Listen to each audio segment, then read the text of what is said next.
أعوذ بالله من الشيطان الرجيم.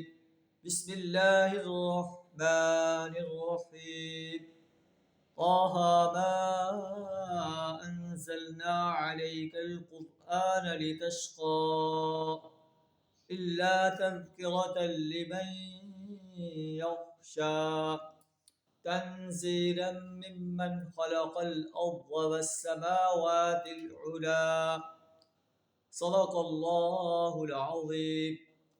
سورہ طٰہٰ کی پہلی 4 آیات آپ کے سامنے تلاوت کی، جس کا ترجمہ کچھ اس طرح ہے: طٰہٰ ما انزلنا علیک القرآن لتشقى، ہم نے یہ قرآن آپ پر اس لیے نازل نہیں کیا کہ آپ مصیبت میں پڑ جائیں، مشقت میں پڑ جائیں، الا تذکرۃ لمن یخشی، یہ تو ایک نصیحت ہے اور اس شخص کے لیے جو ڈرتا ہے، اللہ کے عذاب سے ڈرتا ہے۔ یہ قرآن ان انسانوں کے لیے تذکیر کا باعث ہے جو اللہ کے عذاب سے ڈرتے ہیں، اور جو نہیں ڈرتے ان کے لیے وعید کا باعث ہے۔ تنزیلا ممن خلق الارض والسماوات العلی، یہ اس اللہ نے نازل کیا ہے جس نے آسمان و زمین کو پیدا کیا ہے، آسمان و زمین کو جو ہے والسماوات العلی، آسمان کو بلند فرمایا ہے، زمین کو پیدا کیا ہے۔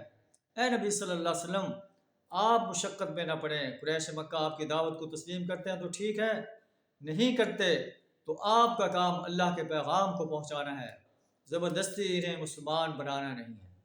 الرحمن علی العرش استوى، رحمان عرش پر جلوہ فرما ہے اور پوری کائنات کے نظام کو کنٹرول کر رہا ہے، پوری کائنات کو آبزرو کر رہا ہے، قریش مکہ کو بھی آبزرو کر رہا ہے کہ یہ کیسے آپ کی دعوت کو جھٹلا رہے ہیں۔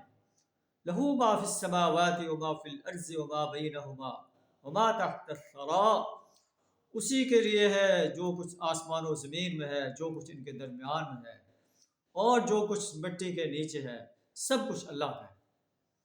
وَإِن تَجْهَرْ بِالْقَوْلِ فَإِنَّهُ يَعْلَمُ السِّرَّ وَأَخْفَى، آپ کسی بات کو علانیہ کہیں، اللہ اس کو بھی جانتا ہے، اور پوشیدہ سے پوشیدہ باتوں کو بھی اللہ جانتا ہے۔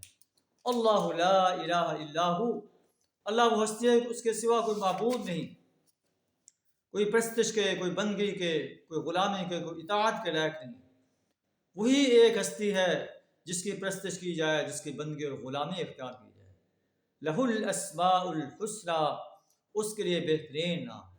اللہ سے دعا کہ ہمیں اس کتاب انقلاب کو صحیح ترتیل، صحیح تجوید، صحیح تلفظ کے ساتھ سمجھ کر پڑھنے، اس پر عمل کرنے، اس کی دعوت دینے، اور یہ کتاب جو نظام دیتی ہے اس نظام کو اس سرزمین پر غالب کرنے کے لیے اور باطل نظاموں کو مٹانے کے لیے اپنا مال، جان، وقت اور صلاحیت کھپا دینے کی جرأت کا فرمایا۔